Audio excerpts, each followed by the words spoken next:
Hi, this is Kasey with Harmony Horticultural Consulting. July is Smart Irrigation Month, so we should all be a little bit more aware of how much water we're not only using on our property, but also how much water we're wasting. Today I'm going to go through 5 different ways you can save water on your property in the landscaped areas.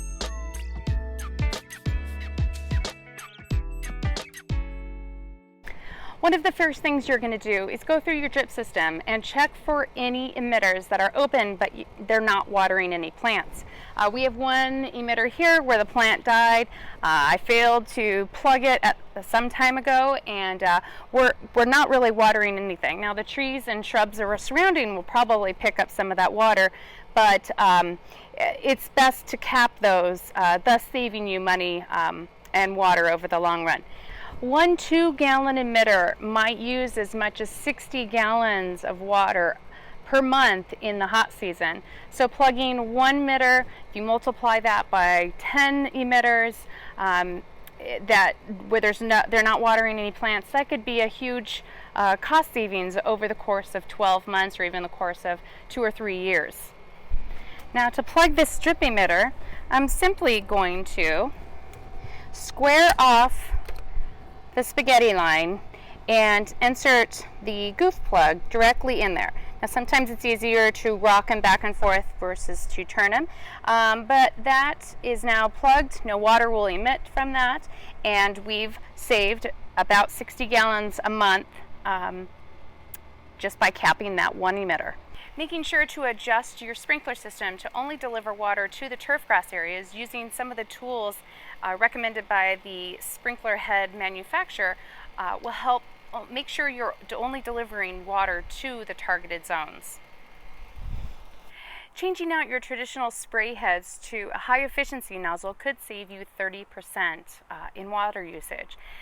These high efficiency nozzles are efficient because they have a larger water droplet depositing the water on the targeted zone, as opposed to your traditional spray heads, which up to 30 or 40% is lost in the atmosphere due to atomization. For scheduling on MP rotators or high efficiency nozzles, you want to pay close attention to your precipitation rates.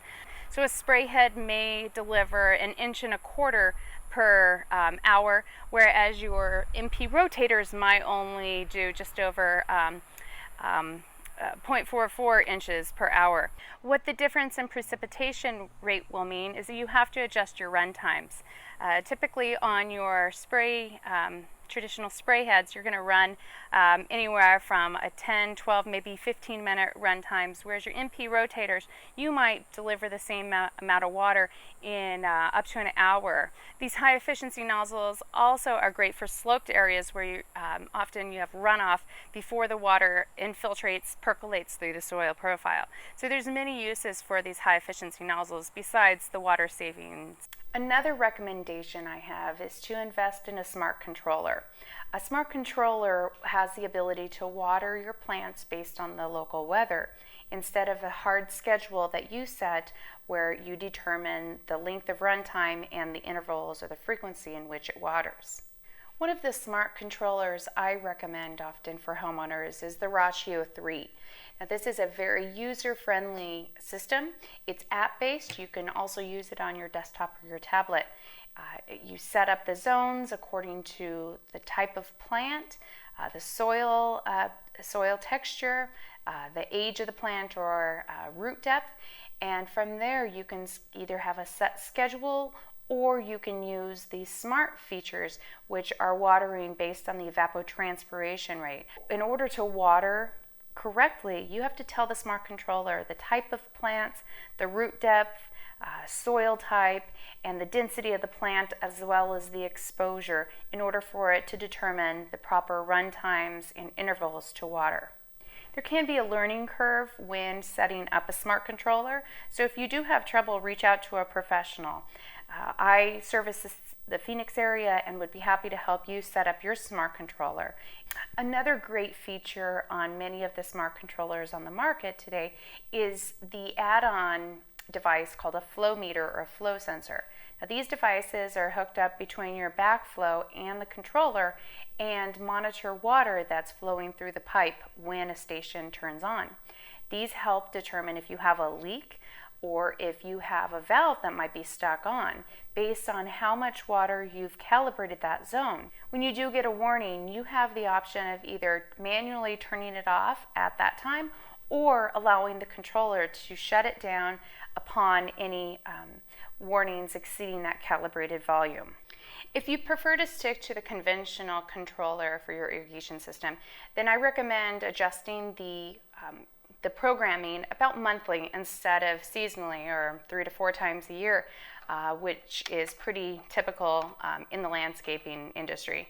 Adjusting your traditional controller monthly will ensure you're watering to the plant's needs this month as opposed to what they were last month, as temperatures, humidity levels, and rainfall can all change within a period of 3 to 4 weeks throughout the year.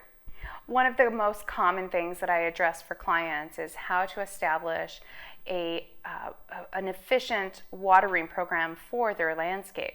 We look at the type of trees, the density of the planting, the soil type, and the age of the plant to establish your run times and intervals. But sometimes getting that established and set up is challenging. Keep an eye out for future videos where I'm going to cover run times and intervals and how to program efficient programs for your irrigation system for both trees and shrubs. Please subscribe to this channel, and in the coming weeks you can learn more about how to save water in your landscape. Thanks for watching and have a great day.